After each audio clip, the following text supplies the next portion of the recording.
Praise the Lord. ഇത് സദ്വാർത്ത. എവരെയും ദൈവം ധാരാളമായി അനുഗ്രഹിക്കുമാറാകട്ടെ. നമ്മുടെ സമൂഹത്തിൽ നമ്മൾ കാണുന്ന ഒരു പ്രത്യേക കാര്യമാണ് മാലിന്യങ്ങൾ കുന്നുകൂടി കിടക്കുന്നത്. ഇത് നമ്മുടെ സമൂഹത്തിനുണ്ടാകുന്ന ദോഷങ്ങൾ വളരെ വലുതാണ്. ഈ മാലിന്യങ്ങളൊക്കെ നിർമ്മാർജ്ജനം ചെയ്യാൻ നമ്മുടെ ഗവൺമെന്റ് സംവിധാനങ്ങൾ ഉണർന്ന് പ്രവർത്തിച്ചെങ്കിൽ മാത്രമേ കഴിയുകയുള്ളൂ. അതിനുവേണ്ടി നമ്മുടെ ഗവൺമെന്റ് സംവിധാനങ്ങൾ വളരെയധികം പ്രയത്നിക്കുന്നുണ്ട്. എന്നാൽ അത്രയും പ്രയത്നിക്കുന്നിടത്തോളം പിന്നെയും അതിൻ്റെ വിശാലമായ ഒരു അനുഭവത്തിലേക്കാണ് കടന്നു പോകുന്നത്. എത്രമാത്രം ശ്രമിച്ചാലും അതിൻ്റെ അളവ് വർദ്ധിച്ചുകൊണ്ടിരിക്കുന്നത് കൊണ്ട് വളരെയധികം ശ്രദ്ധിക്കേണ്ടതായിട്ടുണ്ട്. ഞാൻ പറഞ്ഞു വരുന്നത്, നമ്മുടെ ചുറ്റുപാടും കാണുന്ന ഈ മാലിന്യങ്ങൾ അത് ഒരു നിമിഷം ഉണ്ടാകുന്നതല്ല. നാം അലസമായി കളയുന്ന വേസ്റ്റുകൾ, മാലിന്യങ്ങൾ അത് കുമിഞ്ഞുകൂടുകയാണ്. അതുകൊണ്ട് തന്മൂലം നിരവധി പ്രതിസന്ധികളാണ് നമ്മുടെ സമൂഹത്തിൽ ഉണ്ടാകുന്നത്.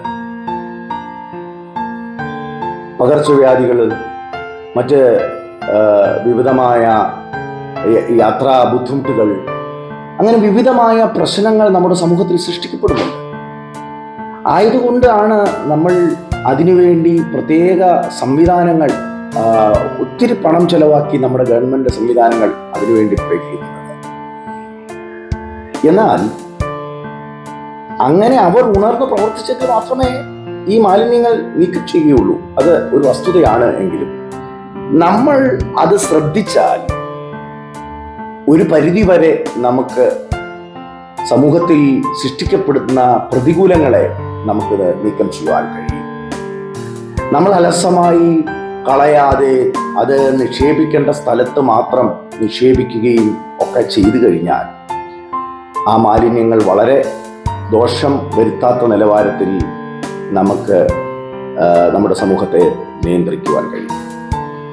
അങ്ങനെ നമ്മൾ അലസമായി എടുത്ത് കളഞ്ഞു കഴിഞ്ഞാൽ നമ്മൾ കണ്ടിട്ടുണ്ട്, മഴക്കാലത്തൊക്കെ വെള്ളക്കെട്ടുകൾ, സുഗമമായി പോകേണ്ട വെള്ളങ്ങൾ അല്ലെങ്കിൽ അതിന് വിഘാതമുണ്ടായി വെള്ളക്കെട്ടുകളായി രൂപപ്പെട്ട് മറ്റ് പകർച്ചവ്യാധികൾ ഉണ്ടാകത്തക്ക വിധത്തിൽ രോഗാണുക്കൾ ഉണ്ടാകുന്നു.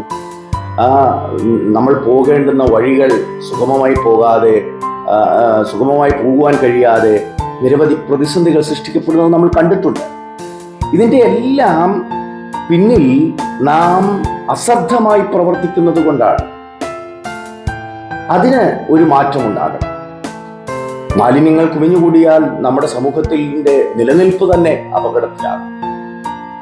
അപ്പോൾ അതുപോലെ തന്നെയാണ് ഞാൻ ഈ പകൽക്കാലം പറയുവാനായിട്ട് പ്രധാനപ്പെട്ടമായ നിലവാരത്തിൽ ഞാൻ എല്ലാവരോടും പങ്കുവെക്കുവാൻ താല്പര്യപ്പെടുന്നത്, മാലിന്യങ്ങൾ കുമിഞ്ഞുകൂടുന്നത് പോലെ തന്നെയാണ്, അല്ലെങ്കിൽ മാലിന്യങ്ങൾ ഉണ്ടാകുന്നത് പോലെയാണ് നമ്മുടെ വായിൽ നിന്ന് വരുന്ന വാക്കുകൾ. അലസമായി നമ്മൾ പറയുന്ന സംസാരങ്ങൾ, അനാവശ്യ വാക്കുകൾ പലപ്പോഴും മറ്റുള്ളവരെ മുറിപ്പെടുത്തുന്നത് നാം അറിയുന്നില്ല. ബന്ധങ്ങൾക്ക് കോട്ടങ്ങൾ സംഭവിക്കുന്നു. ബന്ധങ്ങളുടെ ദൃഢത നഷ്ടപ്പെടുന്നു.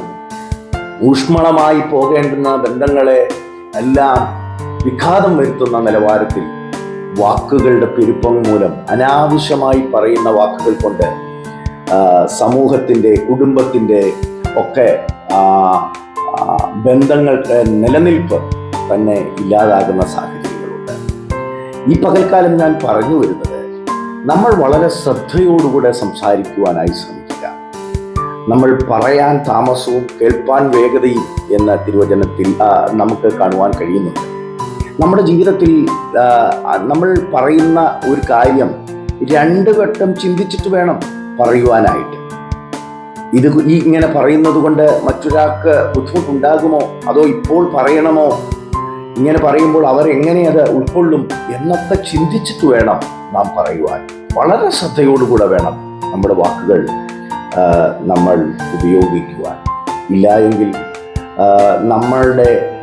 നമ്മളെ അഭിമുഖീകരിക്കുന്നവരുടെ ജീവിതത്തിൽ ഉണ്ടാകുന്ന വേദനകൾ നമ്മൾ ചിന്തിക്കുന്നതിനും അപ്പുറമാണ്. നമ്മൾ നിസ്സാരമായി ഒരു പേപ്പർ എടുത്ത് കളയുന്നത് പോലെ നമ്മുടെ വാക്കുകൾ നമ്മൾ ഉപയോഗിക്കുകയാണ്, സംസാരിക്കുകയാണ്. ചിലപ്പോൾ പരിഹാസ രൂപേണ, പുച്ഛരൂപേണ ഒക്കെ നമ്മൾ സംസാരിക്കാറുണ്ട്. പക്ഷെ അവരുടെ ഹൃദയത്തിൻ്റെ അന്തർഭാഗത്തുണ്ടാകുന്ന ആഴമേറിയ മുറിവുകളുണ്ട്. അതവിടെ കിടന്ന് എങ്ങനെ പ്രയോജനപ്പെടണമോ അവരതുപോലെ പ്രയോജനപ്പെടാതെ മാനസികമായി തളരുന്ന മരണം വരെ കാരണമാകത്തക്ക വിധത്തിലുള്ള പ്രതിസന്ധികൾ സൃഷ്ടിക്കപ്പെടും. പ്രിയരെ, താങ്കളോട് ഈ പകൽക്കാലം ഓർപ്പിക്കുവാനുള്ള ഒരു കാര്യം, ഒരു സന്ദേശം, നമ്മുടെ വാക്കുകൾ ശ്രദ്ധയോടുകൂടെ ഉപ്പിനാൽ രുചി വരുത്തുന്ന വാക്കുകൾ നമ്മളിൽ നിന്ന് ഉടലെടുക്കട്ടെ. മറ്റുള്ളവരെ പ്രോത്സാഹിപ്പിക്കുന്ന വാക്കുകൾ നമ്മുടെ ജീവിതം കൊണ്ട്, നമ്മുടെ ഈ ചുരുങ്ങിയ ജീവിതം കൊണ്ട് മറ്റുള്ളവർക്ക് ധൈര്യം പകരുന്ന വാക്കുകൾ നമ്മുടെ ജീവിതത്തിൽ നിന്ന് ഉണ്ടാകട്ടെ. മറ്റുള്ളവർക്ക് ആശ്വാസം പകരുന്ന വാക്കുകൾ നമ്മുടെ ഹൃദയത്തിൽ ഉണ്ടാകട്ടെ. നമ്മുടെ സംസാരങ്ങളിൽ നമ്മൾ ശ്രദ്ധയോടുകൂടെ പറയാൻ താല്പര്യപ്പെടുക. കാരണം നാവ് ഒരു തീ തന്നെ എന്ന് തിരുവചനത്തിൽ വായിക്കുന്നു. അങ്ങനെ ഒരു കാട് കത്തിക്കത്തക്ക വിധത്തിലുള്ള ഒരു ചെറിയ തീ മതി ഒരു വലിയ കാട് കത്തിക്കാൻ.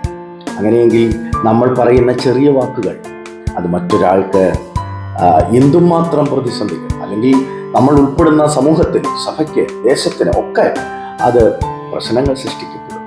ആയതുകൊണ്ട് വളരെ ശ്രദ്ധയോടുകൂടെ പറയാൻ, വാക്കുകൾ വളരെ പരിമിതമായി പറയാനായി ശ്രമിക്കുക.